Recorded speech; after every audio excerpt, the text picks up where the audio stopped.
तो सबसे पहले मुझे लगता है दीपक से ही जानना चाहिए, ये कानूनी लड़ाई लड़नी थी तो शक्ति प्रदर्शन की जरूरत क्या थी? देखिए, कांग्रेस एक राष्ट्रीय स्तर की पार्टी है। हाँ। इसमें शक्ति प्रदर्शन की क्या बात है? अगर आपको थाने जाना है, पुलिस स्टेशन जाना है, आपके साथ 4 लोग जाते हैं कोर्ट में, तो घर की बात है, परिवार की बात है। तो मुद्दे भाजपा के लिए कम है। भाजपा आज सवाल उठा रही है कि इतने तामझाम के साथ क्यों? भैया, राहुल गांधी अपनी बहन के साथ जा रहे हैं, पार्टी नेताओं के साथ जा रहे हैं, अब मुख्यमंत्री हैं तो मुख्यमंत्री के साथ जाएंगे। तो क्या मोदी जी को साथ ले जाएं? मोदी जी तो भोपाल जाते हैं, बनारस जाते हैं, तो रोड शो करते हैं, बिना मतलब की जन हानि करते हैं, धन हानि करते हैं। अच्छा, देखिए मेरे साथ 2 और मेहमान जुड़ गए। हमारे साथ 2 और मेहमान जुड़े हुए हैं, आपका जल्दी से परिचय करा देते हैं। एक तो अखिलेश प्रताप सिंह जी हैं, कांग्रेस पार्टी के प्रवक्ता, और दूसरा हमारे साथ ऋतु जायसवाल, आरजेडी प्रवक्ता, वो भी इस वक्त मौजूद हैं इस शो में। तो मुझे लगता है पहले जरा अखिलेश जी का रुख कर लेते हैं। अखिलेश जी को ले आइए स्क्रीन पर। अखिलेश जी, बहुत स्वागत आपका एबीपी न्यूज में। अखिलेश जी, बीजेपी की तरफ से पूछा जा रहा है कि साहब ये नौटंकी क्यों?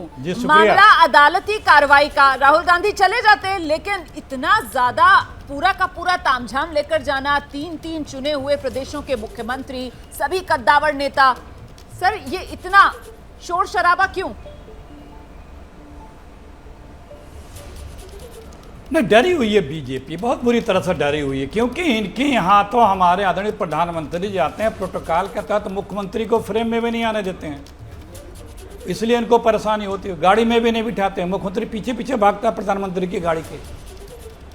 तो ये डरे हुए हैं, क्योंकि राहुल जी के प्रश्न यथावत बने हुए हैं। 2 पहलू है, एक है कानूनी, दूसरा है जो राहुल जी के सवाल हैं, जो देश के सवाल हैं, जो विपक्ष के सवाल हैं, अभी तक उसके जवाब नहीं आ रहे। सवाल करने पे सदन में माइक म्यूट कर दिया जाता है, सदन म्यूट कर दिया जाता है, सदन की कार्रवाई को स्पंद कर दिया जाता है, पोस्टर चिपकाने पे एफआईआर लिख दिया जाता है, कविता कह देने पे नोटिस हो जाती है, सवाल कर देने से पत्रकारों को जेल हो जाती है, कोई भी और सवाल कर दे सरकार से हो तो तुरंत खालिस्तानी, पाकिस्तानी, आतंकी, चीनी, नक्सल, इन सब चीज़ों से नवाज दिया जाता है, चाहे किसानों की बात हो, चाहे मजदूरों की, चाहे नौजवानों की, चाहे महिलाओं की।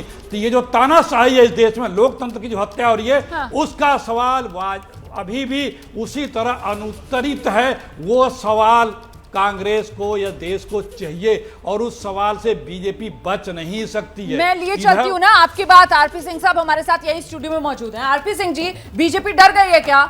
कांग्रेस तो पहले ही कह रही थी कि साहब वो इस लड़ाई को 2 मोर्चों पर लड़ेगी, एक न्यायालय में, दूसरा जनता के बीच सड़क पर। तो वही काम कांग्रेस की तरफ से किया जा रहा है। मुझे आज की जो कांग्रेस की जो पूरा घटना चक्र हुआ, मुझे एक ही बात कहनी है, बदजुबानों की निकली थी बारात, जिसमें सबके सब जमा हो गए। एक बदजुबान आदमी है जिसको ये नहीं पता कब किसको क्या कहना। और मैं तो दंग हूँ कि क्या गहलोत साहब भी इसी बदजुबानी का हिस्सा बनना चाहते हैं? क्या मुख्यमंत्री हिमाचल सुक्खू जी भी इसी बदजुबानी का हिस्सा बनना चाहते हैं? और जो बघेल साहब है वो भी इसी बदजुबानी का हिस्सा है, क्योंकि वो कह दें कि हाँ, कि हम ओबीसी के प्रति इसी प्रकार की भाषा इस्तेमाल करेंगे, जहाँ ओबीसी हमारे लिए इसी तरह चोर हैं या चक्के हैं, इसी प्रकार की भाषा रहेगी उनकी, यही नजरिया उनका। तो इससे पहले भी लोग गए हैं। क्या मजबूरी है मेरी, बताइए। मैं अभी आपको बताती हूँ कि मैंने ओए होए होए होए, नमकीन के चटकारे लेते हुए टकटकी मार के डिबेट शो को पॉज रिपीट कर करके देख रहे हैं जोगिंदर जी। इनकी तरह आप भी देखें अपनी फेवरेट डिबेट्स को रिपीट कर, और डाउनलोड कीजिए एबीपी लाइव ऐप अपने स्मार्ट टीवी पर।